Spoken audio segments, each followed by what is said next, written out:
Hey everyone, welcome to the 511th episode of Just Shoot It, a podcast about filmmaking, screenwriting, and directing. This episode is brought to you by patrons Kristen B., Johnny Stuckmeyer, Mojo, and Jerry Windley Doust. I'm Oren Kaplan. And I'm Matt Enlow. Today we have Sergio, Cilli, and Kristyna Archer on the show.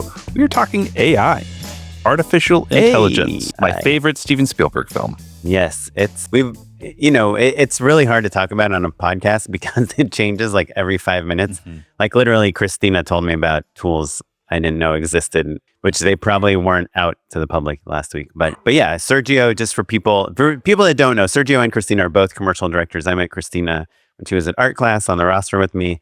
I met Sergio like 8,000 years ago. I edited apparently his first commercial ever that he did at Funny or Die. Did you work with them at Comedy Central? A little bit, yeah. Yeah. So we've probably known each other for approximately the same amount of time. Great comedy director, super funny, and recently went viral with a video that he did where he plays a casting director or just a regular director in a casting session with an AI actor to explosive results. Yeah, he's basically asking the AI actors to do things and they do the complete wrong thing, like on every take. Yeah. And it is awesome. It's really well done. And importantly, it's responding based off of his notes verbatim. So the things that his character is saying in character is how he's responding as he's prompting, basically. Yeah. So he's giving notes and corrections with AI. It's a send-up of how AI responds to a very typical way that we would typically respond to or interact with an actor. Yeah. And then Kristyna, she is an ambassador, one of the Adobe Firefly ambassadors. She's always been kind of tech forward, playing around with cool technology, and she's really knows a lot about AI filmmaking, although she does come from a very traditional background of photography and being on set and working with actors and doing a lot of stuff practically. So I think it's a pretty deep dive into practical filmmaking versus AI, how it affects us. I think we talk about some of the things we're worried about, some of the things that seem promising, and yeah, it's pretty. Yeah, I think it's fun. Mostly philosophical. You're not going to get any like tips on like the hot new tool to use or how to get the best results out of AI.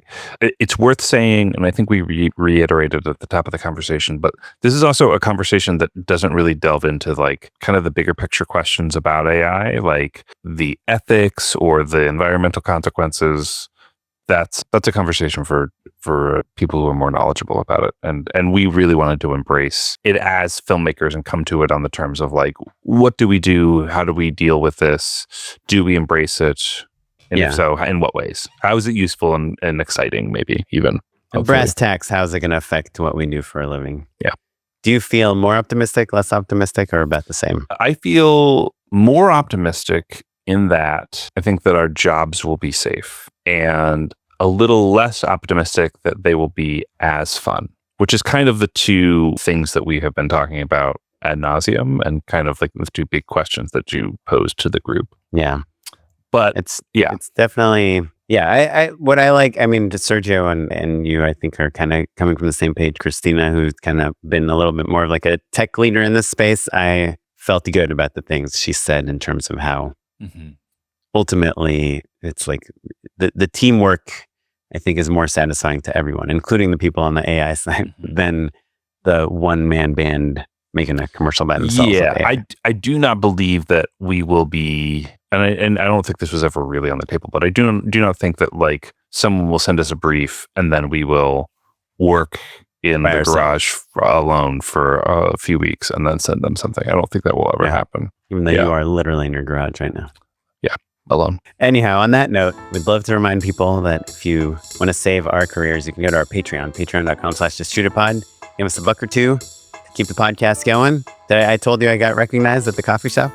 You did? Zachary Freshly was the name of the shout out, Zach. writer/filmmaker that I met there. Thanks for saying hi. Yeah. So yeah, I think I've been recognized like maybe, I don't know, 500 times, and you've been recognized 0 or maybe twice. Yeah, twice, maybe. But by non-family members, 0 times. Yeah. I think the trick is I should go out more. You are out and about. Yeah. And I'm always like, I usually bring my mic, when I go on a little walk. Sure. Yeah. You ask someone a question and then you answer it yourself. Anyhow, let's talk to Sergio and Kristyna. When I asked Sergio if he would come on, I was like, would you be okay if we bring Kristyna Archer on too? And like, you're always like a little worried that like someone's gonna not like an opinion that you have on this topic, you know? I was like, we were already talking before. Yeah, that's true. Which I love. Yeah, I love. yeah. I kind of feel like, and I don't know if this is a good starting off point, and this is just Oren's thoughts on Kristyna and what Kristyna and Sergio are doing, but kind of the two perspectives I see that are really common whenever I bring up AI in a conversation is one, which I think is more maybe Kristyna's point of view, and you'll correct me, I'm sure, is like AI is this awesome tool that, you know, if you put it in the hands of the right artists and the right collaborators, you can make really cool things. And you show us online, and you're an Adobe ambassador. What's the title? Yeah. Adobe Firefly.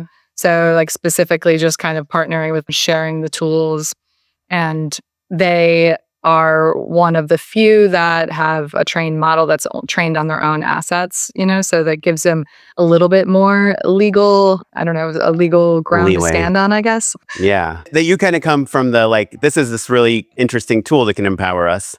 You know, I'm sure there's a lot of nuances to that. And I feel like Sergio, the other thing I hear from a lot of people is like, I've seen 1,000 AI videos. They're not good. You know, they're never going to have that humanity, that connection. You made a good one. Yeah. Well, but Sergio kind of like quadrupled down on that premise. Yeah. Of like, yeah, this is an amazing tool, but it's never going to do what humans do. And I guess in where I come from is kind of like a cross section of these two things, which I think it will absolutely do what you want it to do eventually. We're like, so, you know, we're at the very like the dawn, infinitesimally small entry into the AI world. But I also don't think it's just a tool, because it's generating all this creativity that we used to generate ourselves, you know? So I think it's overstepping its bounds in this strange way. Yeah, I mean, I think that What do you guys I think me and Sergio definitely have unique ways of kind of speaking our own truth. But what I just will applaud, like what I loved about finding Sergio's work is just that I was like, he's doing the good work. Like he's showing people that what it can't do. He's illuminating the fact that we're going to need directors, and that there's so much progress that has to be made with, you know, being able to, or not so much progress that has to be made, but just proving that the fear doesn't need to be there. And I think that's what's really so important, because the people that I think have the most fear about the tools don't actually use them every day and don't know sort of the you know, what they're really capable of. And so I was just so happy when I discovered what you were doing, because I think it's brilliant, and it's really just showcasing how important a director is, and even like more important today. So Sergio, for the people who haven't seen your piece, because there's kind of two that I want to talk about. Let's maybe start with the one we're all alluding to, the audition piece. Just kind of walk us through both what it is necessarily, and then how you came to it in the first place. What it is basically running a Zoom callback, you know, basically a remote callback, which are pretty common now. I know, like, let's start with anger. Okay, you're angry.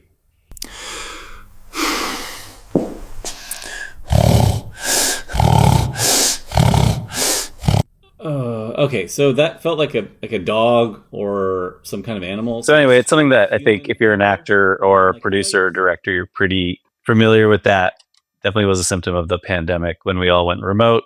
And then a lot of people ended up just staying with it. As someone that lives in Portland but shoots all over the place, like I almost always do them. And when I went back in person, I was like, you know what? I actually don't like doing this in person anymore. But anyway, so the format is basically doing a Zoom audition, but instead of working with human actors, I'm auditioning AI actors. So it's like very much the same background. It's a white background, and we audition depending on the video. Like either I'll audition the same person, or we'll go through like a carousel of actors, and I will give them notes that I've actually put in the prompts, and then we'll see like what they do. How about eating a hamburger? In the commercial business, you got to eat a hamburger. You got to do the old bite and smile. Let me see one of those.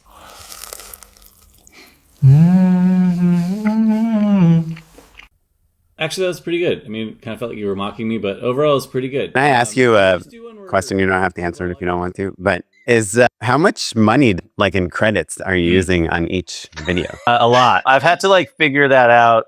It was a lot. Because it's not that cheap for... No, like, it's not that cheap. It's not no money. It's definitely not no money. I've gotten it down to around $150 a month. I was up to like $250 a month at one point. Yeah. And how many videos are you making a month? Just out of curiosity, actually. I started off doing a lot because it was like, first of all, I guess, can I start from the beginning of like, I never Sure. was going to make more than one. Like that's important to know that this was just an idea I had in the shower. I'd made a couple 100% AI videos and no one really seemed to care. They were kind of funny. Like basically my EP, there's two parts to it. Like one, my wife was like, I was very terrified of AI and was like, especially this summer, was like really down about it. And she's like, you should just, we were on vacation. She's like, as soon as we get home, you should like start playing with it. And I bet you would come up with something really funny because you're so funny. And I was very reluctant. And she really was like pushing me to like do it. And we have this, you know, I always feel like you got to face your fears. Fear is like the thing that is like the ultimate like creative block. Fear is the mind killer. Yeah. It's the mind killer. And like, it's never what you think it's going to be no matter what. Sure. So as soon as I came back, you know, I asked a couple people that like, oh, what are the things I should use? I never just, you know, I don't ever like talk about specific tools. I just don't want to do that. But I feel like everyone can guess. And if you look really hard, you can figure it out. Anyway, so I started playing with it and I thought it was actually pretty cool. And like, as a former like sketch video guy, like being able to have an idea in the morning and start doing it that day was like very exciting. As someone that like doesn't even live in LA anymore and like doesn't have access to my actor friends that I used to have, I was like, oh, this is cool. But like there was like a ton of limitations as far as like what kind of comedy you could do, what kind of stories you could tell. But I still persisted. And I think my first video took like 3 days to make, and it had to be like really specific. And I made the AI version of a viral video I did like 15 years ago, which was, we got that B-roll, but I did the AI version. And I thought, this is going to be, everyone's going to fucking flip out. And like, nobody gave a shit. It got like 1,000 views and a lot of like, why'd you do that? I think I saw you posted it, but I've seen your original video. And I guess I didn't even like make the connection that you had remade it. And, you know, as I'm scrolling through Instagram. Right. And also my EP that I work with, like was basically like, you can't do comedy with AI. So like I took that as like, I'm the type of person that if you tell me I can't do something, I'm going to try. And I was like, well, I'm pretty funny. And I bet I could figure out a way to make this funny. And there were ways I thought it will work as comedy if you need like a very stiff performance or like if you need a robotic performance. Like I did one where like there was a CEO telling a younger like entrepreneur wannabe that he took magic mushrooms and like he's like it's transformed his life, but it's like a very like static, sterile interview. And that kind of performance worked for comedy. Again, nobody cared. No one watched it. And then I figured out like ways to like basically like make remakes of old commercials by just like taking freeze shots of like I always loved the Juicy Fruit commercial. And just from like taking freeze frames, I was able to like recreate one, which was like a ton of work. And like I had a friend make the song. My brother made the song with me. And again, like nobody cared. And it was like exhausting. And like through this whole process was like, I didn't quite frankly enjoy it at all. It was like really kind of boring, very tedious. More like I'm not OCD, but I do kind of get fixated, which I think a lot of directors do on like, well, let me just solve the problem. So like, I'm like, why can't I get it to make it look like a Juicy Fruit wrapper? Like it won't do it because of all like the trademark implications. So like I treated it like a 3-year-old and I said, do you want to make a parody gum commercial? And it was like, yeah.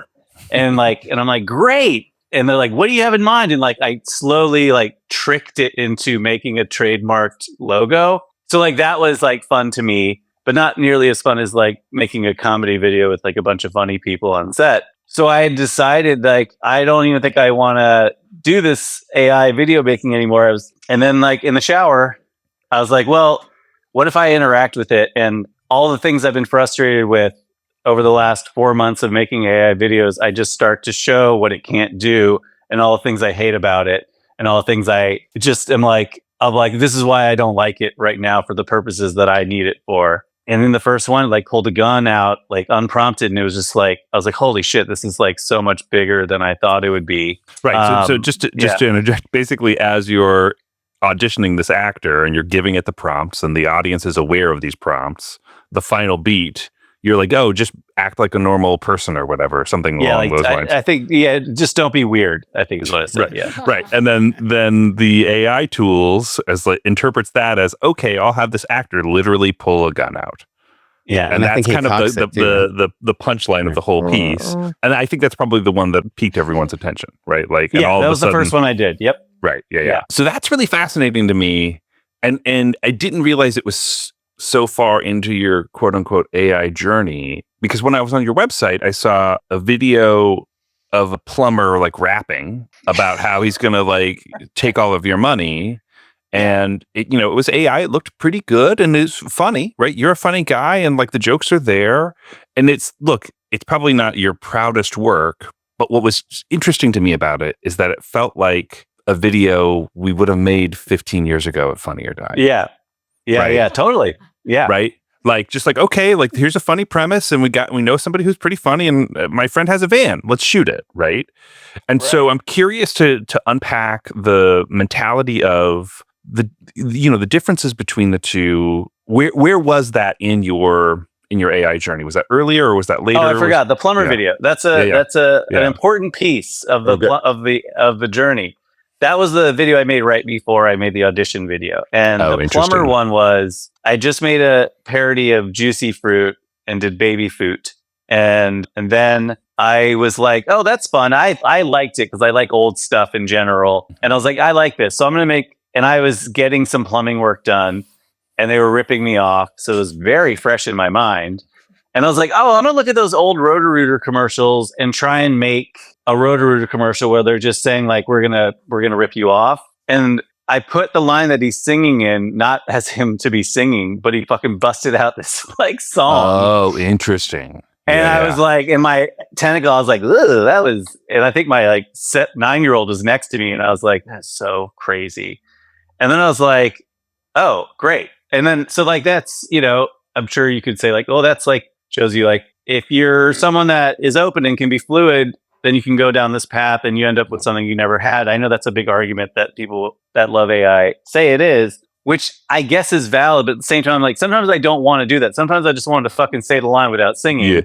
Yeah. You know what I mean? Like, I get like when we're just playing around, which that was funny. And I ended up making a video of a plumber singing songs. And that's how that came about. And it was such an unpleasant experience because that one actually did pretty well comparatively, but it was all hate. Like it was plumbers coming at me full force. I had to like turn off comments. Awesome. At one point, but not AI hate. Wow. It was just plumbers. No, it was were plumbers mad. being like, "Well, fuck you. Why don't you fucking do it, you pussy?" And like, it was just like, it was like so intense. Wow. And I was really nervous because it was doing a decent amount of views that I thought the plumber who actually was great. I finally found a good plumber was going to see it because it was like only being passed around by plumbers and through the pipes of the internet. Yes. And like I would see the repostings like so and so plumbing company, like, and it was just all plumbing companies just posting this and then being like, you fucking do it. Like you don't fucking understand what it's like. That's hilarious. And it was just awful. I just saw Julie Nolke posted a video talking about how real estate agents like basically don't do anything and just take a bunch of your money. And the comment section is brutal. Oh my! But just to bring Kristyna into this conversation, like Sergio, that's all fascinating. It is really interesting, like Matt said, to know that that wasn't just the first video you made, that you got there after this kind of long stretch of videos. And I couldn't have made it without using it for a few months first, because it's really clean and well done, and like it doesn't look like my first AI project, video project.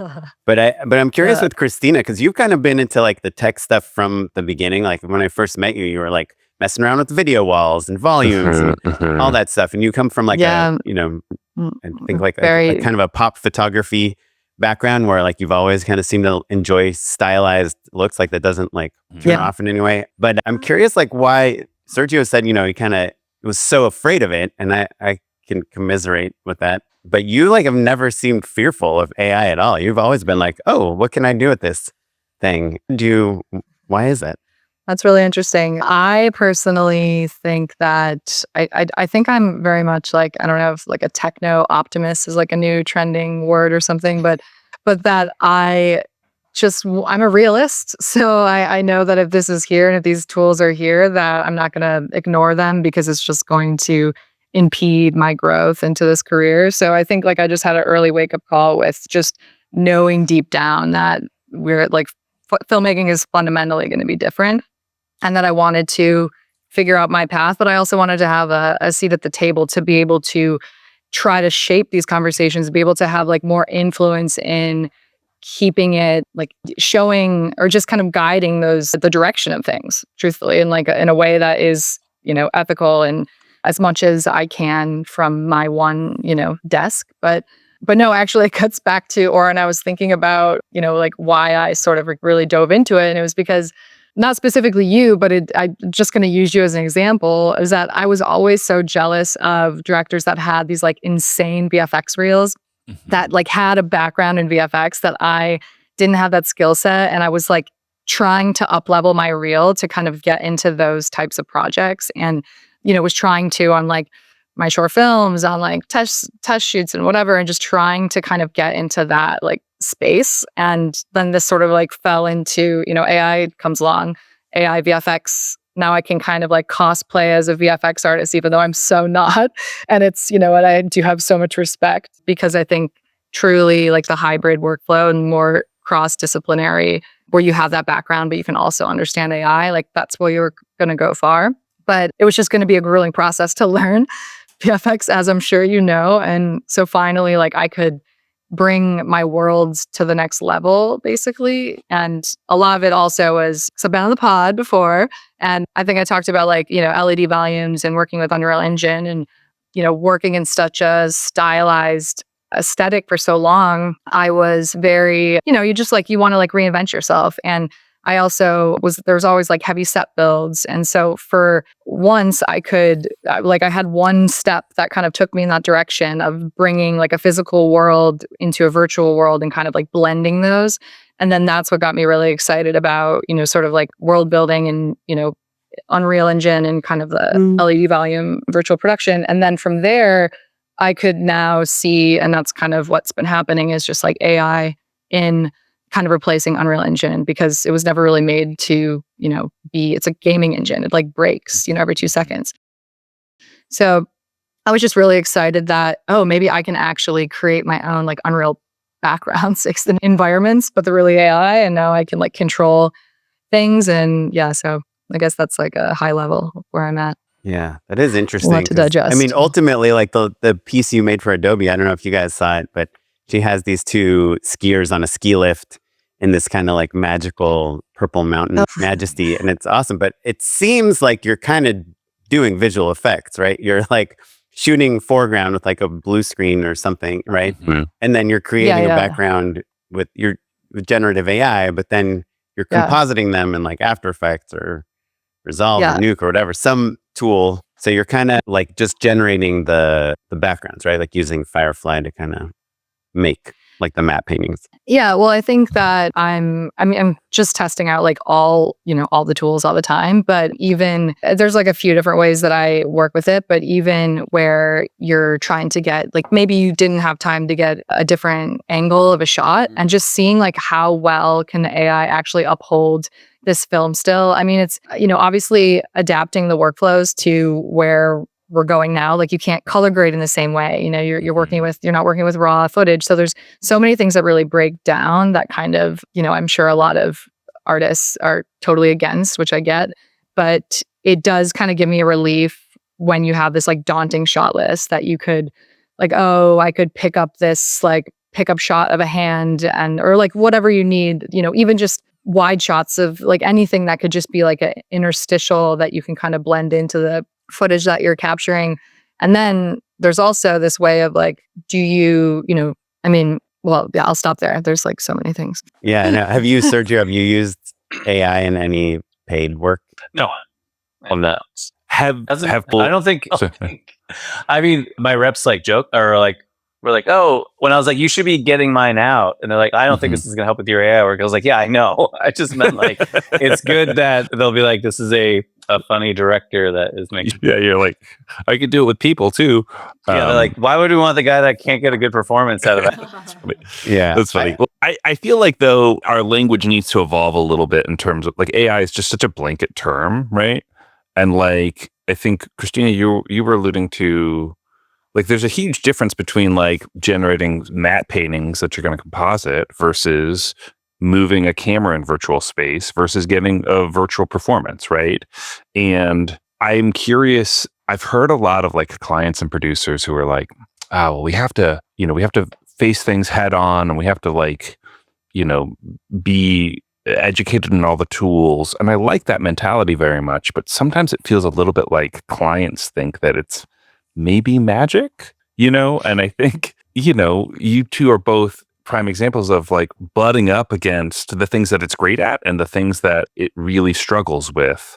And just like we had to educate clients and producers and all the people that we work with about color grading or VFX or whatever, there was a period of time where people were like, you can't rotoscope things, it'll cost us a week. And it's like, well, that's fine. We can do it in about 15 minutes. Don't worry about it. I think that ongoing conversation is a part of everything. So I'm curious if you've had any of those early conversations with clients and what their expectations are. Yeah. Or no. I've talked about this where I did a job where we had this drone shot of like a hotel, and there was like all this construction in the corner, and they were like, hey, can you guys like just use AI to like remove that? And it's like, we can definitely remove it. We're not going to use there isn't like some magic button that you press that just like fixes every shot. And it's going to be color gradable, like Kristyna said, and is going to look perfect and is going to be free. And I feel like I'm running into a little bit of the like people that have been on Twitter and seen all these incredible videos and been like, why can't you guys do that? Here's like another $10. You can use my ChatGPT account or whatever. I'll say like, I can't talk specifically because it hasn't come out yet, but there was a project where like we just needed a cutaway to something. And it was going to cost like $30,000 to build it. And I was like, can't we just do that with AI? And like, they didn't want to do it. Like, interesting. They paid, and like, and I didn't get into why, but they spent the 30, and I was like, okay, like you can if you want. But I was like, we could totally do it. And I was like, it was Coca-Cola. It was Coca-Cola. They're like, no, we're getting a real polar bear. I kept pushing it. Yeah. Coke ad was originally all live action. I was like, can't we just push it? I think we can get those trucks. I think we can get those trucks tires to move perfectly. Can we get those squirrels to look a little more dead in the eyes, please? Yeah. I do. Yeah, I do have like a big fear. I wanted to get your guys' opinion on. Like, I think we all know that this is going to put out like a million people out of work. Like the storyboard artists, the map painters, the animal CG people. Or it's going to just make their work less valuable. And so my big fear is really kind of about the economics of this whole thing. And if we get to a place where that $1 million commercial is now doable for $10,000, because, to me, what so far in, January 19th, 2026, what the AI stuff does a good job at is like spectacle, like you want like 7 pirate ships on a big ocean shot, and then you build your small pirate ship set and you do the close-ups on set and you use AI to make these big epic sweeping shots. Where it used to be WED or ILM or someone is like, putting like 50 artists on this. So my fear is that like, as this stuff all gets way less expensive and really now all we're paying is like an actor on a blue screen set or whatever, and the budgets are coming down and there's way more commercials and way more videos and branded things, that us as directors whose job it is to compete for the... Oren's worried his quote's going to go down. I'm worried that basically our value as filmmakers will go way down. If you're I think this is not really true, but I think kind of an old general rule is that the director gets paid like 5 to 10% of the budget. Like if the budget goes from $1 million and you're making 50 to 100 grand to $10,000, now you're making $500 to $1,000. Like, can you guys talk me off this ledge of like the fear of the economics? Because I get it. It is democratizing access to this stuff and everyone can make it, but that makes us much less valuable as skilled artisans and craftspeople, right? I'm curious. I think $10,000 that feels very low. Like even for AI, like I mean, for 100% AI was you're saying? Yeah. The amount of people, am I wrong? Do you feel We're like talking that's about a budget, a hypothetical budget right now? Is that what hypothetical budget where the technology for a 30-second commercial? Well, no, sorry, or were you going to finish your thought? Sergio? No, I'm saying, I guess we're asking you who maybe is a little bit more in touch with the people that would do a fully AI commercial. Well, it's interesting. But what I've found is that, I'm not surprised, but that clients still expect the same amount of level of control over every single frame. And so it ends up just being a really grueling production process or post-production. And that's a whole other story. I feel like pre-post are all like collapsing in on themselves. But I'm trying to figure out how do you sort of set that expectation, and will they ever adapt to what AI can do, or no? Well, AI has to meet them where they're at. And so that's what's really interesting, because then it gets down to what my point is that is it fast, cheap, and good? It's not faster. It's definitely not faster. Sure, it's cheaper right now, I guess, but it's going to take you longer to get there potentially, depending on the creative, like how specific it is. And I think that it's going to be easier and faster to shoot on location and get what you want from an actor a lot of times than attempting to do it with AI. So I really think what's going to end up breaking down is that AI is going to be such a important part of like pre-production and be a tool. Like VFX is like the new tool, but it's going to dawn on them that it's actually taking longer to do with AI, and that they just prefer like a traditional workflow. Right. So At I'm a not certain that point, concerned. right? Like we're all conduits to like marketing wonks. Do you know what I mean? Like if the CMO of any corporation could talk to an actor and get what they wanted out of them, we wouldn't have jobs anyway, right? Yeah. And so, like, imagine that person with that temperament and that schedule being like, oh wait, I have to wait a couple more cycles to get like a better, like I thought this was magic. I thought this was cheaper, right? Like they get upset Right. pretty quick, Like right? 100 Yeah, takes yeah. or whatever it would take. Yeah. Yeah. And just like speaking to the point, so Oren, where I think being like an AI director, I mean, I don't even think people are saying AI director anymore. And I'm glad that we're sort of shifting, like you're a director and maybe use AI. Like you're just a director, you're a storyteller, you're a filmmaker. But that you there's so much more data that you're sort of sifting through, which actually makes it, like there's so much more noise that actually being a director is so much more important. And every single time I'm on a project where you have like, a group of AI artists or creative technologists that are kind of like generating assets for you, you're going through hundreds of images for each. And like, because of Pandora's box is so wide open, it's actually harder to manage. Like, and so being able to distill a clear vision from now you're dealing with more, it's actually more like really difficult, but also like more important. Like the director POV is critical. Yeah, I think that's as really we move interesting. into That's pretty this. cool. But I know you know a lot more than me. And this was my reaction to it. Because like after messing around with it for around a month, like I called my producer and I was just kind of like telling him, and I was like, yeah, I mean, it's fun as like, hey, this is a fun thing to mess around with.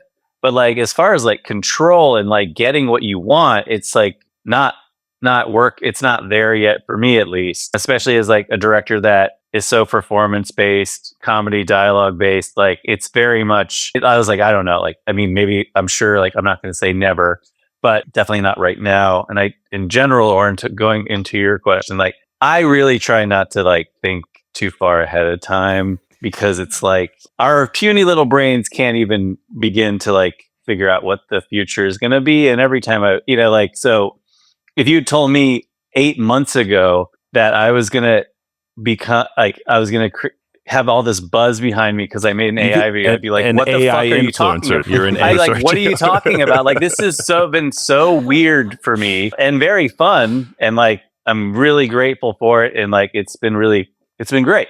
But like, if anything, I'm like, God, didn't see that coming. Like, if like, when I go back to like my wife and whatever it was, July, being like, you should mess with AI, cut to like 4 months later, this all happening. I mean, like, it's truly incredible. It just shows you like, you just have no idea like what is going to happen. So, but I get the like, Well, the temptation of it. Yeah. but you don't get paid for these videos, right? I do not get paid for these videos. No. The Like, only to me, like, I guess that's all my fears come from a selfish place. Like I know, Matt and I talk about how inevitable this all is. Like it's not like if capitalism and technology and Elon and the Google folks all want to do this, there's not like a ton that we can do to stop them. But is there the smart filmmaker today? Do you become like an AI filmmaker? Do you veer into a different industry? Do you become more of like a writer, or go into animation or someplace where like the storytelling is still kind of the main but it part of always your is. job? I would argue, like every one of Sergio's videos that have popped off, it's because of the script, Not Totally. right. Like, Yeah. But I'm just saying, one of our jobs as directors is to go to set. I mean, Kristyna has a photography background, to be like, Sure. ooh, this lens would be cool. And if we put a wide lens here and we push in and we do Mhm. this, and like, oh, we want this thing to fly into his hand, but it'll never happen. So let's put a string on it and pull it in reverse. And then we'll play the footage forward and it'll fly into his hand. Like all the movie magic stuff that let's bring Sergio. He's worked with like 100 groundlings. Like he knows exactly who to get. Like if all those little things that we've spent 20 years, honing become like, oh, well, just the prompt, just change the face to be Kristen Wiig or whatever, then it seems to like, I guess my other big fear is that the fun of filmmaking is to be on set for me. That's like why what I make is like ancillary to the enjoyment I get from being on set. Right. And so if my job will become just interacting with the computer, which is like what I did when I was an engineer before I moved over to film because I wanted to work with people instead of computers, then it just seems like what you were saying, Sergio. You're like, I'm making all this great looking stuff, but I'm not really enjoying myself. Right. That's my second fear of AI. Yeah. I mean, I would underscore that. I think I had like this sort of like generative burnout in a way. Like, what was it? Yeah, like last summer, just because I was kind of pushing myself, forcing myself to try to get like this one project done, and then just the tools weren't there. And it's sort of this like looming, like, just you want to close the loop on things. And then I was just kind of like, fuck this. Like, I can't, this is not natural. This is not my process, which actually led me to talking more openly about like filmmaking is a team sport. Like we need to be working together, and I don't want to be sitting at my computer generating alone all day. Like what is this one-man band sort of AI influencer? Like everyone has sort of created that expectation. And so I started looking for like teams to work with to be able to bring me as a director into a team that I could kind of lead, because I knew that people were asking for like more AI hybrid productions. So I found a couple of studios, been developing relationship with them, but that's been like one half step closer to, okay, now I have a team I'm working with and we're like developing and shaping things. But I think being on set there's nothing like it. And there's nothing like that, like real time performance that you're like reacting to. And I do have a feeling that all of the creatives that are at agencies, they're not going to be okay with like, I don't even know, is it like a live feed of a generative session and you're redoing the performance and like that's what their shoot is, like, So I think I don't think this many people can all of a sudden wake up and say, yeah, I'm okay with like never making anything on set like tomorrow. Like I think that there's a huge mass of people that enjoy that experience and collaboration, and maybe it gets smaller or maybe some like more of half of it's AI and some of it's on set. But like there's too many people that crave that and that they won't feel fulfilled from just sitting and generating and like passing notes back. So I agree with you, I guess is what I'm saying. Yeah. The thing is, I mean, we have some good director friends that they told me that the reason their production company, one of the reasons they get so much amazing work is because they have the most incredible craft service person ever. And it's like being like poolside at Nobu. We've heard that many times. Oh my God. On this show, people like producers like, yeah, you get the good stuff. Yeah. And then the agency creatives, part of shooting a commercial is flying to Barcelona or Mexico City or LA and One getting time, awesome food. And I had this is a tangent. I had a producer who was like, instead of booking like a nice like post suite somewhere, I'm going to get an Airbnb in Malibu and we're going to like rent a couple computers, and our editor, we flew him out. He's going to hang out in Malibu and we're going to edit there. And I was like, they're not going to fall for that. Cut to, we're all taking selfies on the beach and they freaking loved it. It like that sort of stuff is as obvious as it is. Like that is part of it, right? Like I do think. Before every shoot, I make some little like, hey, what's going on? We're going to shoot today. And like I'm always saying, like, I just want to remind everyone this is supposed to be fun. Like we all got into this because we wanted to do something fun. There's so many other things you could be doing, and I do think people want to have fun that work in the commercial business, film business. Like there is supposed to be a level of joy that's happening, a level of fun that is happening. I remember even during the pandemic when everyone was doing remote shoots over Zoom, like there were like agency people talking like, I don't even know if I want to do this because my whole fun part is when I get to fly to wherever we're going and be on set. and work with the Mhm. director and all the people. And like, so if they didn't even like that part, like, you know what I mean? Like, but then it goes down to like, is someone higher up going to be like, well, that's what we're doing? Sure.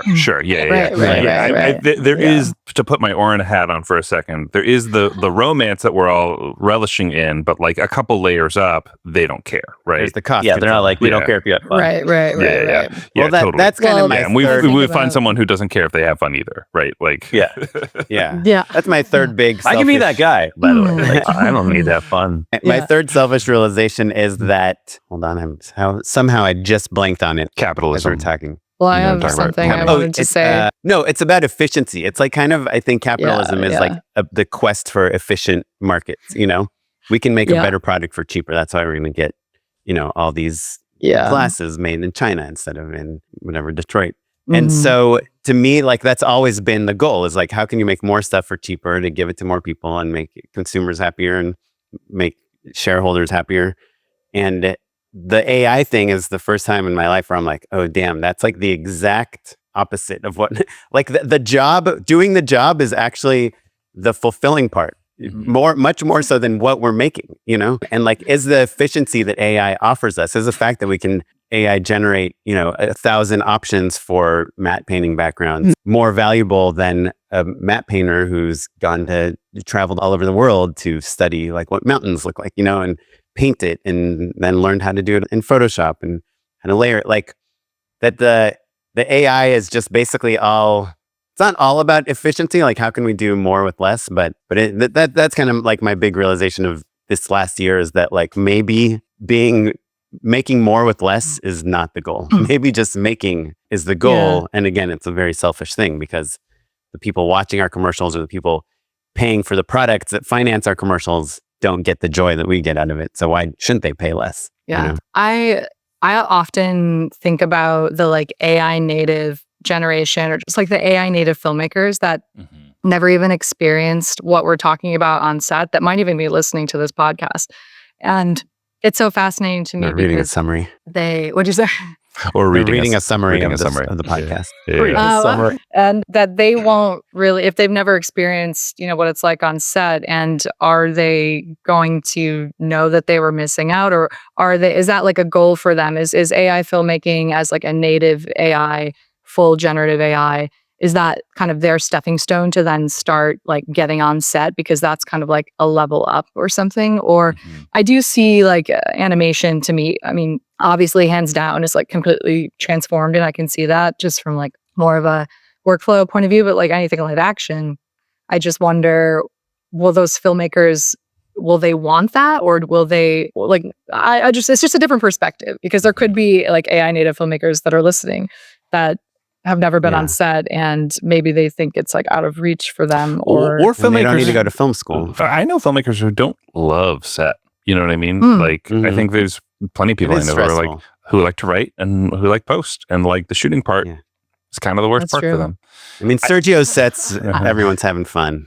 Sure. My sets, everyone's like wondering why we're 2 hours behind. They're like, what's going on with Oren? He's just like really stressed out all the time. So it kind of begs the question, right? Like, I think that honestly, we're going to live in Kristyna's world for a long time of like, yes, maybe matte painters and VFX artists suffer for sure, but like that we're going to live in a hybrid space where people our vocabulary is going to evolve. We're going to stop using AI as a blanket statement. And we're going to be like, hey, can we generate a matte painting here? Can we do a set extension here? Blah, blah, blah. Right. Not that different from a lot of the tools that we're using currently.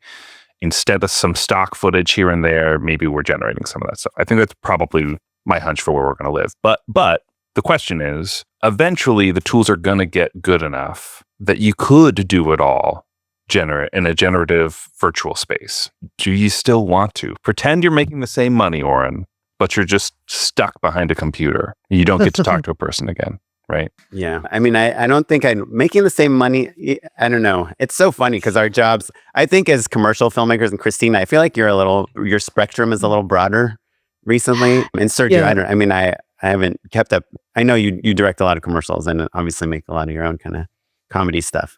But in terms of like a career, I feel like most of our job is competing to get jobs, right? Like once you get the job, it's like the easy part, but like the work is like the triple bid or the relationship or the pitch or, And so, you know, I mean, already I'm using AI a ton for that stuff, for treatments, for, you know, brainstorming, for coming up with like wardrobe ideas and song ideas and things like that. So yeah, I don't know. To answer the question, Matt, I think it will be way less fun. I think being on set is still my favorite part, but I think 80% of my work, if the economics still work the same, then I'm okay with it, because, you know, to me, I want this to be like a long career, and that's like my biggest fear, is that AI will make it shorter. Yeah, I think you have to keep adapting. I mean, that was the whole point of why I started playing with it. It seems like insane not to. And, you know, it depends on like the type of filmmaker you are. I like comedy. I'm going to make comedy with it. I'm saying Sergio, I'm saying Kristyna, like you guys specifically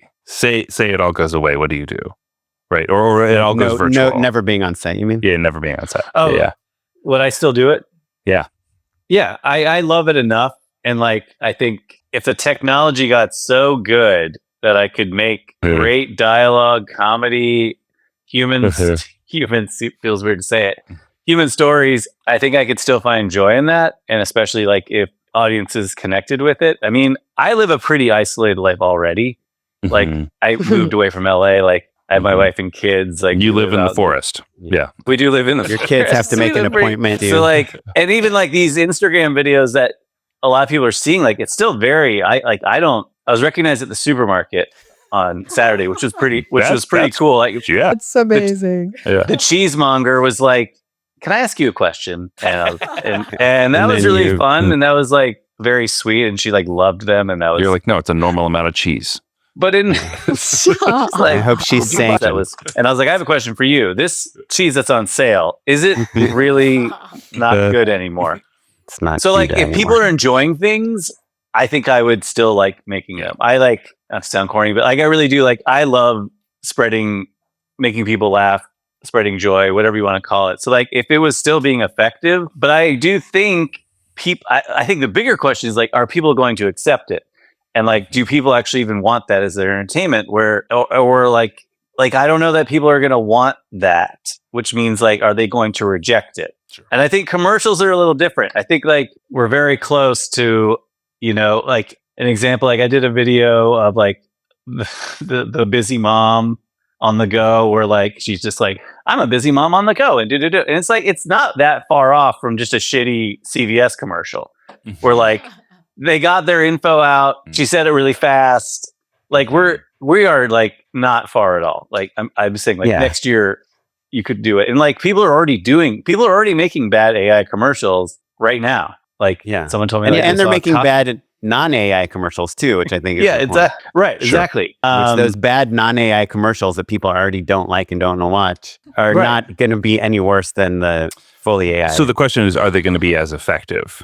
That's the real question to me. Yeah, are people going to connect to it? Like, I think, can't you like argue? Like, I mean, is anyone going to like shed a tear over an AI pharmaceutical commercial of like a guy in a canoe? Like, people aren't going to know. My dad already follows on Instagram. He's like, "Oh, have you seen these two older ladies on Instagram? They're so hilarious and all these things." And I was like, "Dad, are they real people?" He's like, "I think so. I mean, I don't know. My friend sent these to me. They're really funny. Like, they keep commenting these funny things every day." I'm like, yeah. Pretty sure this is AI. Yeah. He's like, doesn't believe me. So interesting. I don't think people will know the difference. Yeah, I think for me, I would say that I would lose a lot of the like I said, like I would lose a lot of the joy if I was working alone. And you faced it. I was like, I hate my life, Jenna. I was just like angry at the world and the AI, and I was like swearing at it and like cursing. Because it's just not like a pleasant way of working. So like I have a team I can work with now, so that's like halfway there. But I mean, I don't know if it went full virtual. I'm not sure. I've never experienced. I mean, we're experiencing it right now, you know. So, but I do think having a team that I can work with is like my number one, and then having like so that we have the process together, and then what serves the story the best, like what serves the creative, and what's going to be like the most. Like what's going to just land the best, you know? So whatever execution that may be. So, I mean, I guess if it's landing that the, you know, AI performance is actually perfect for this one character that we could never cast, or that has to be like a Cyclops or something, like, you know, But I'm just wondering, I haven't been through that situation of, solo, like one filmmaker, virtual, like a career. It seems pretty daunting to be alone. Very lonely. You'll need a team, right? Like you have to have a team. Yeah. I mean, I still think the like creative sitting around what's funny, what's not funny, thinking like the chat GPT conversations, like that only goes so far, and it's really hard to do original work when you're not talking to other humans and testing things out. Or even like using the matte painter as an example, they're still pulling a bunch of examples, right? And then they're still kind of like sketching out like the approximate blocking and, all of that stuff. And then look, the act of literally painting it maybe becomes some sort of generative AI, but you're still talking to a craftsperson on how they kind of get there. I don't know. Like that to me feels like the future. Like, and would prefer that be a person who traveled the world looking at mountains, Oren? Yeah, for sure. Or more realistically, went to art realistically, school. No one's going to hire a matte painter to talk to them about pictures. Like, but you will realistically have an image researcher. You will have like a composite artist. You will have like someone generating those backgrounds for sure. Like, will we be on effectively like a volume with a handful of actors and maybe some like foreground elements here and there? Maybe. Yeah. My last question is kind of a process question. Not given everything that we know now, where the state of the world is. Like when you get a new project, let's say you have like a $500,000 budget, and it's to do something that's kind of magical but kind of comedic and kind of grounded. Like when you go into to think about how you're going to accomplish a project, like how much would AI, nowadays like fit into your plan of how to build a set or find a location. You're doing Narnia in space or something, right? Or not even Narnia in space. Like I just saw this really awesome commercial for Carnival Cruise Line or Norwegian Cruise Lines that was on a pirate ship. An example I brought in earlier that has this kind of like epic pirate shot. It's from Jim Jenkins, O Positive guy. That's just really good. And I'm like, I guess you could AI the wide shots, build the piece of set that you need and do set extensions and sky replacements. Like I guess I'm curious because to me, I have a shoot this week actually where we have like a baseball player on a blue screen and I want him to look like he's in a baseball stadium. And I'm still can't, even as a VFX person, as someone that's messed around with AI a lot, I still can't quite wrap my head around like how I should, what's the smartest way to do it? Yeah. How to approach each problem. And then when you're pitching on jobs that you don't have yet, that you're competing to win the job, it's even a bigger wild card, Like, this person said they can do the whole thing for half the price because they're going to AI generate stuff. And you've pitched building this entire like crazy contraption on set. I guess I'm just curious how, as very AI proficient filmmakers, how do you guys still try to do everything practically or are you trying to use it more in your process? I think for me, definitely like in, treatment and pre-production, just because I just want to like spitball, ideas or whatever. But it really depends on the creative that you're looking at. And, I don't want to like force something to be AI if you're not going to get a good result. And so it's kind of like, I know it's so nuanced, but it's like really if you're using the tools and often and what, I was sort of consulting in that way too. Like creative directors were reaching out to just vet that a project could be done or some portion of it could be done with AI before they pitched it because they knew it was a smaller budget. They needed to kind of find some efficiencies. So it's like you kind of need to know like what are the scenes that are going to cost you the most money? Is that something that can be optimized? But it's not like I'm not really looking at something where I'm looking at it and thinking, okay, all of this is going to be AI. Like I don't really look at it that way. But I don't know if that helps you. But what you're saying, it's so funny. I was just thinking about like, that's exactly like what you would do is you would like, I was just thinking today about doing like a stadium shot. Like that's definitely possible very easily.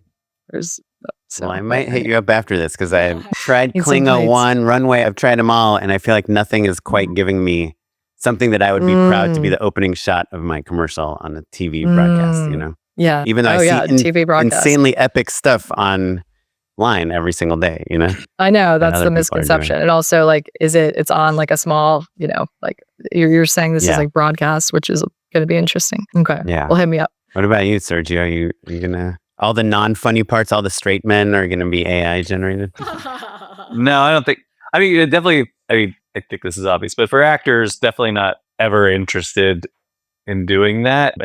And I don't even think anyone would expect it at this point. Like I said, like there was a thing where like there was a cutaway to a joke that was going to be really expensive, and I don't really see the harm in that. Like, I mean, I think like sometimes you just got to get it done. So I think it really just depends on the project. Like, I definitely don't. The things that people come to me for are never like, we want this fucking like visual effects dynamite like that. I don't get those projects like ever. I mean, I just shot something that like had really like cool sets, but like there was never a consideration of doing that with AI. And, you know, we just put like all the budget into production design, you know, it just was, you know, having a good line producer helps knowing where to put the money, you know? Yeah. There's this director, Kristyna and I used to be on the roster with Bob Partington. He builds just the most insane sets. And I saw a breakdown for one of them and I'm like, oh man, I kind of just assumed that everything was visual effects. It's like this guy standing next to this tree and all these like glowing balls are around him. I don't know if you've seen that one, but I'm like, he's made like he's very like Rube Goldberg thinker. He thinks in like contraptions and like in optical illusions. Like that's like how his brain works. It's pretty fascinating. But it's all in camera. Yeah. And I think it would be fun to just do everything practical always, but it is. Yeah. It is. My instinct is to pitch cheaper ways to do everything. Right. Well, I mean, I'm very much like an old. Oh, sorry. Go ahead. Oh no, I was going to pose a question to the group, but you can go ahead. Oh, I think it's also going to be like a matter of taste for. I mean, I like in camera stuff. I always have. Like I miss that 80s and 90s style, and I think a lot of people like that. I think it's like some people like that, and so it's going to be like some people like AI movies, some people don't like AI movies. Some people want those types of stories. Like the most impressive AI videos I've seen, I'm like, I have no interest in ever watching that kind of a movie. Like a dystopian world where like everyone's like got a thing attached to the back of it. Like I'm like, that's not my type of movie. So like it's not. I feel like it doesn't even affect me. Like it's like I'm not the audience for that. I don't even know that many people that like I like Noah Baumbach movies. You know, like is there going to be like AI Noah Baumbach movies? Like I don't. Seems kind of weird, unlikely. Yeah. But I mean, have all of you experienced, like, I'm just wondering, this is a question for all of you, sort of the pressures of the industry where, you know, everyone's asking for more for less, obviously. And like that, I think that's where my interest even like it comes from. Is just being able to produce things when you're, and so I'm a lot of my crew and like a lot of the people that I've been working with for the last years. I mean, it's just been kind of an interesting development since obviously the strikes and then everything that's been leading up to this point. It feels like AI met the moment. And I was just getting really frustrated with sort of being in this position where the budgets that were coming in, we're going to kind of just going to really make everything about the production. Like you just have to be willing to say no. But that's, I think, where that sort of challenge has been. And sort of AI for me hopefully is a solution to be able to like reduce some costs. But I mean, have you guys felt that at all over the last few years? Kill to have a good AI tool that turns my 16:9 video into like beautiful 9:16, you know? There's something. It just makes it so we don't have to worry about the vertical on set, which I know is like getting most of the play nowadays anyway. To me, Ray that's 3 cool. Modify, you could look into that, even though it's hit or miss, but yeah. Okay, anyway, keep going. There you go. To me, that's cool. I had this crazy idea for like a law that would, again, is very selfish to only help us really. But you know how there's this like truth in advertising rule for food? Yeah. And you know, when you show a McDonald's hamburger, even though you have a food stylist that is finding the perfect hamburger, like I did this Captain Crunch commercial and we had 4 people. All they did was like pour out Captain Crunch on this giant table and they would look for the best looking pieces of Captain Crunch and they'd build entire bowls out of the best looking pieces. And that's because you can't just like 3D print Captain Crunch and show it in a Captain Crunch commercial. You have to show the food. Same with McDonald's, and I don't know if it's an American thing or just the standards and practices or what it is, but if they had that for all products, and so if you had like a Gap commercial and you couldn't just like AI replace like 20 different shirts on this model, but you actually had to film the actual shirt, like the light photons had to bounce off that shirt into your lens and onto your sensor, then that would save production, physical production. Yeah. Well, boy, fingers crossed that happens. But I think that there is, I've talked about it on the show many times, the subliminal connection of like, oh, a pizza person wants to eat some pizza and they eat the pizza and I want to be like that person, right? But also I think and I'm curious for you guys to weigh in, or in your point of like, oh, your dad doesn't even realize it's AI, I think is really valid and scary. But people do have a very negative association with AI right now.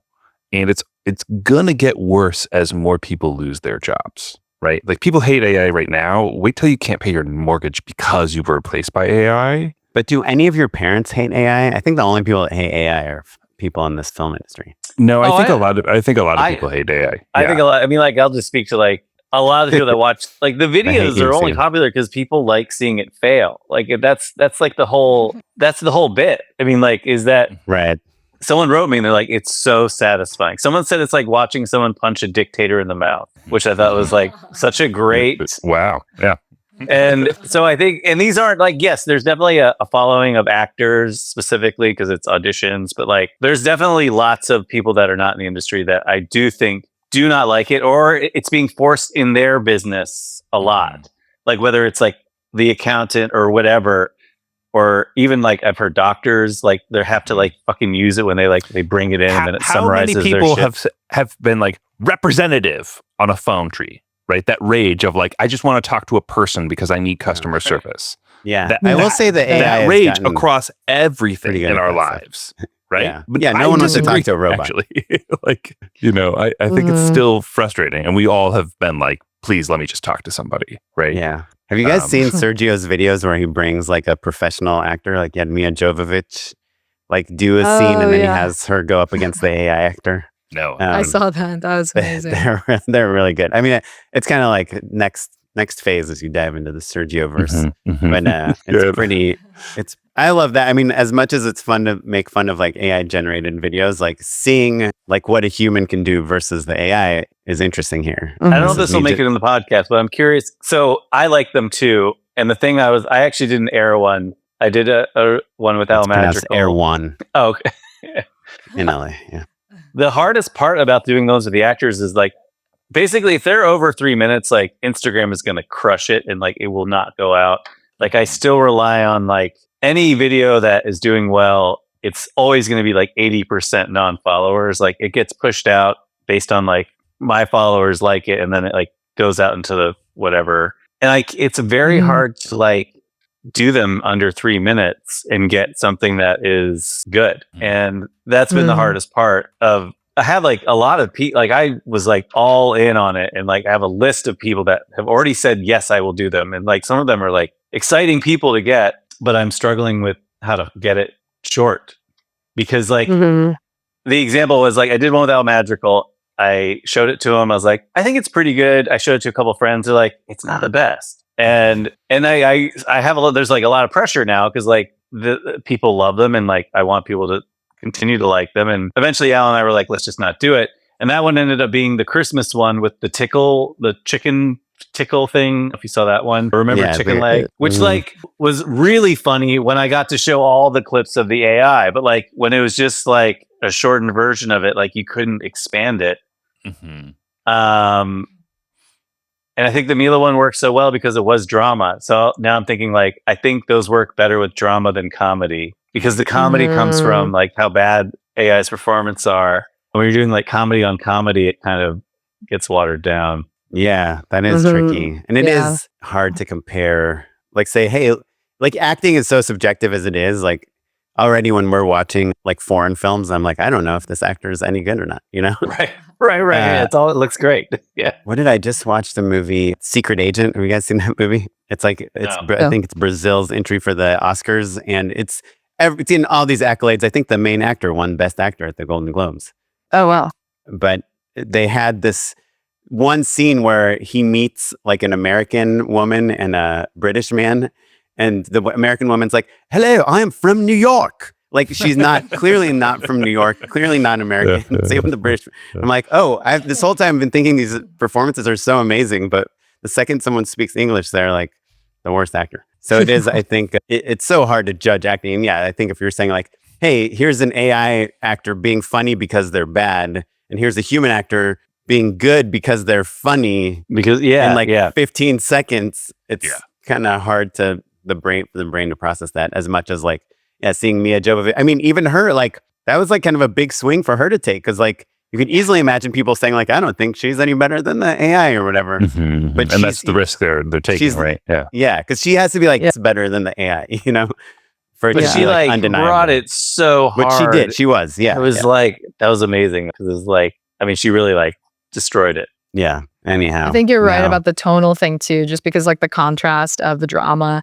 when dealing with AI, because it's inherently like so pathetic and funny, that like the contrast with the drama, I think like helps. But yeah, the comedy Well, it is all like difficult. it sounds like like Twilight scenes. Whenever they get upset, like right now, they're like, "You don't understand," and like it always Yeah. feels very juvenile, like teenage boy or girl. It is really funny though.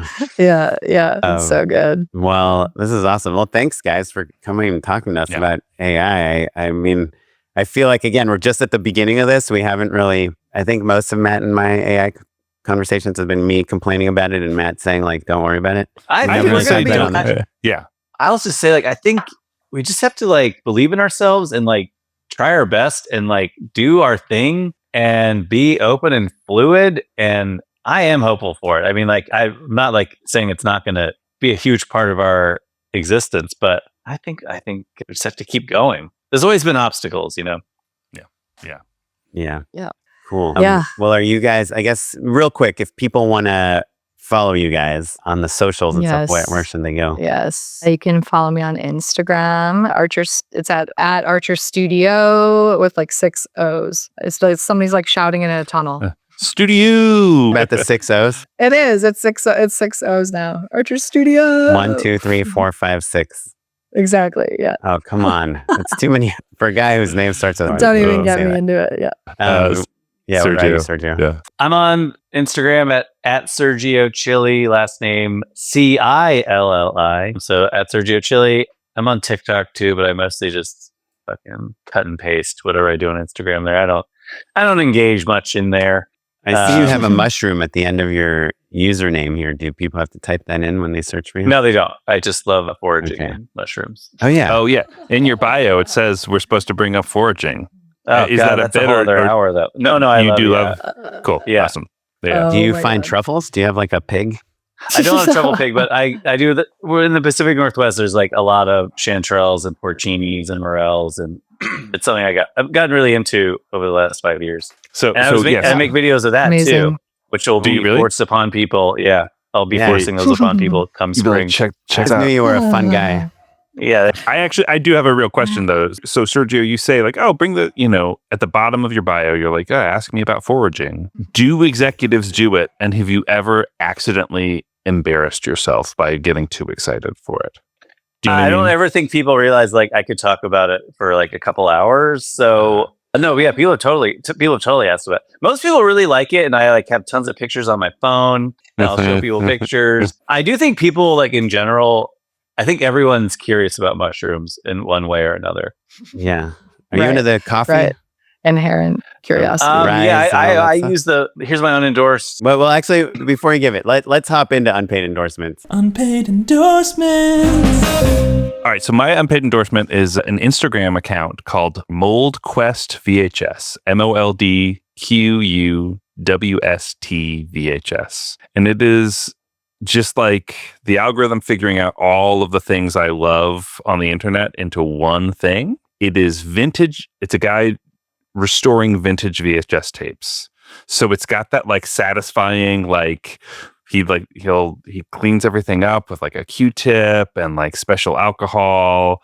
And he's like redoing the Hellraiser 3 VHS artwork and like he's scrubbing everything down and restoring it all. So it's like weird, nerdy VHS culture plus DIY plus that kind of satisfying sort of cleaning video sort of thing all in one. Basically, if there's a Instagram account that's got like the green ruler, like craft board as their backdrop, I probably like it. So anyway, Mold Quest VHS is my thing. Mold Quest. Yeah. We had mold in the house. Interesting. Yeah. Interesting. So if you want to Ah, watch great. somebody clean restore the mold off of an old vintage VHS tape. It's pretty great. Cool. Sergio, You what beat you got? that, Sergio, I bet you Oh can. my god. with your version of fungus. Is it my turn?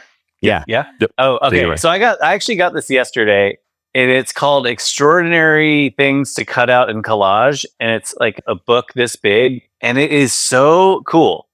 And I was collaging with my kids for like 3 hours yesterday. Like, and it's like all curated. So it's like really cool pictures that they've all like put into like a 300-page book. And it is so freaking fun to just like put on some music, get some scissors out, and make a collage. Wait, so it's like Ooh. vision boards, or what are you collaging? So the book is like this, right? And so on every page, there's like, Oh, cool. Giraffes, zebras. this is like old food. Foods. And is it all okay? They look yeah. like stickers. You're saying No, you they're have not. to cut You them have to out? cut them out. So like, here's like a bunch of New York buildings. And so here's the beginning of mine. So like, this is the beginning of it so far. Ooh, Reminds cool. me of that Wow. artist that does Wow. movie posters. Yeah, that's great. Yeah, There's a I'm talking cat. about. There's a skull. There's a Right. palm tree. There's a mountains. mushroom. Yeah. That's There's really a good. mushroom, yes. Yeah. So like, this Yep. is the beginning of it. Nice. And it's not a vision board. I hope it's not. Yeah, it's very apocalypse. It's a little, but I don't know. It was really fun. I think anyone that's like a visual person or likes doing things with their hands, it was such a nice way to relax. Yeah, that sounds Mm. great. Yeah, especially Very like cool. it's Yeah. something you can do with your kids. Sounds like they were into it too. Kind of all together. Sounds great. Yeah. Wait, and That's did you say you had a mushroom coffee recommendation? Oh, I do. Four Sigmatic. It's this Finnish guy that is some sort of medical person. Anyway, he has a brand of coffee. It's regular coffee, but it's infused with turkey tail mushroom and chaga, and also Mhm. probiotics that are heat resistant. So it's like, if anyone, I mean, when I drink coffee, there's always that like, I like to drink it first in the morning. So it's like much easier on the stomach. It's a lesser caffeine coffee. I just remember, now I'm pretty used to it, but the first time I drank it, like went for a run and like couldn't believe how much better I felt just overall. Four Sigmatic is the name. of Four the coffee. Sigmatic. And does it taste good? Does it taste like Great. coffee? It's like great coffee. Okay. I get the only served- thing I'd say I don't like, it's like a slightly darker roast than I like. That's the only thing. I think most people that love coffee like lighter roasts, but Right, roast. Yeah, sure. Yeah. Mhm. I'm sure it's related to my age, but I get served a lot of Rise mushroom coffee ads, and it's all Mhm. like, if you wake up in the middle of the night having to pee, you should drink this coffee. Like, yeah. it's every ailment that like someone in their I get a lot Late of like. 20s. Do you worry about film budgets going down? yeah, That's right. That's right. it's a thing. It's happening. I don't Yeah, get No, it. I know it is. I know it is. No, I'm just kidding. Okay, Christina, what's up? Christina. Okay, wait. Are we allowed to have two, or is that Yes. breaking Yes. rules? Yes, absolutely. Okay, Yeah, it's like- because And usually, you know, Oh, they you are are too. unpaid Yeah, you did. endorsements, but if there's some new Adobe thing coming down the pipe, like feel free to I tell realized us. I'm like, well, the first one I just want to share with this audience, if there's the people that are listening are looking for like a community where they can either find AI artists for projects or hire, producers that understand that. There's this app called the Wonder app. It's like a platform and community. And there's also like just so much like free content and tutorials and things like that in the app. And then there was a film festival, but it's just a great community where people are like sharing, and it really is trying to kind of curate something that, especially because I've been seeing people on LinkedIn ask for like, we need, a generative AI artist or a creative tech to hop on a project. I've tried to like connect the dots between people looking for work. So Wait, so It's if Wonder I go to the website wonderai.app, I don't see like where would I find people to So the hire. Wonder Studios app, it should be I think you can find it on the App Store. And also, let me see if I Wonder put it in Studio? correctly. There is a little bit of a problem with like too many apps with the same name. Sure. So it's Okay. wonderstudios.com. Yeah. And if you put app before wonderstudios.com, it gets you to that. Okay, cool. And my second, so just because that's, AI related, but my second one actually that I thought of is this app called the Endel app, Endel. Sorry, now they're all apps, but that one is That's great. specifically for people with ADHD, and it gives you different like sound waves, and it gives you there's just so many options for to I've heard of transform this. your like brain waves. And it's been pretty amazing for me. I really struggle with just focus in general, and it's incredible. So It's the Endel app. EN. Yeah. Spell it again. I've been advertised that, and I was like, that yeah. ENDEL. Endel. ENDEL. That's right. Well, I've got nothing good, so I'll just say I'm watching The Pit. It's back on. It's very weird. The first time I saw it, it's like 23 episodes. It's a bunch of episodes. Just so great, but it's so fun to. It's have you guys all seen The Pit? I mean, I know. Yeah. Well, the first season. Yeah. It's Matt. I think you guys would like it. We tried. We have friends really? on it. Yeah. And I should like it to be supportive, and I don't. Yeah. You can kind of watch it, and it's a little like background watching. You could kind of just live in it a little bit, but it's every episode is an hour of the day, So when we first watched it, we would watch like 4 episodes at a time, and it felt good because you're just like going 1 hour at a time. But when you only get 1 hour of this day, they take one day and they're spreading it over like 20 weeks. I find it a lot harder to watch in installments, but I still like it. I'm also for my daughter, we're going to an escape room, which I feel like made a comeback. Oh, unless good. Again, maybe I mentioned escape room one time, and now like Instagram is showing me 8 million escape rooms. But there are like hundreds of them in Los Angeles. Wow. And Mark Rober made this video kind of for young people. It's like, hey, here's like strategies for escape rooms, and I highly recommend it because it's a lot of them are similar in their construction. And if you understand how people construct them, and they're game mechanics, basically. Yeah. What else, Kristyna? Have you ever done like a sound bath? Do you feel like that helps at all? No, the sound baths for me are like the main. Like meditation's actually much harder, but sound baths, like I can't hear anything else, which is so nice. Yeah. I'm like, oh my thoughts are now quiet. Has anyone done a sound deprivation tank? I've done it one time. Oh no! Did you like it? No. I didn't hear about it. What? Oh my god. Yeah, I liked it. It's pretty crazy. Yeah. It's pretty crazy. You're like floating in like this water that's the same temp, like it's 98.6 degrees. Oh, so it's a whole sensory deprivation. It's a sensory deprivation tank. Like minimum, I think, is an hour and 15 minutes. Like that's like the Are you serious? I think I would go insane. Yeah. It's pretty weird. About 45 seconds in, I'd be like, I've merged with the infinite. It's so weird because like it says like it takes like 30 minutes to even like get into the state, and it is weird because like you're like, I don't even know if I'm awake anymore. It is crazy like how much you don't have any idea what's going on. Yeah. Wow. It's pretty cool though. Highly recommend it. Do it at least once. That's like And actors, when they mushrooms. get the molds for their face for like prosthetics and stuff. And they're just like all alone in there without saying anything. They have like a straw and like one roll. Yeah, I think that's all I got. I beat Donkey Kong Bonanza. People are like, Hell yeah. Took me. Hell yeah. Only took me a year. But cool. Okay. Well, thanks for listening. If you guys have anything to contribute to this conversation to allay my fears or lean into Matt's chillness about AI, you can email us at justshootapod@gmail.com. Only in comparison, I might joke. We can also pass on notes to Sergio and Kristyna, or you can find them on for Instagram. And we're also on Instagram. We're at justshootapod, and I'm at OKaplan. And I'm at Mr. Matt Unlow. This episode was edited by Kevin Oyang. Thanks, Kevin. Our social media is by Lily Bouvier and produced by Tyler Small. And we are listening to music provided by the Free Music Archive and the artist Shazar. Thanks, everyone. Thanks. Bye. Thanks, guys. Thanks so much.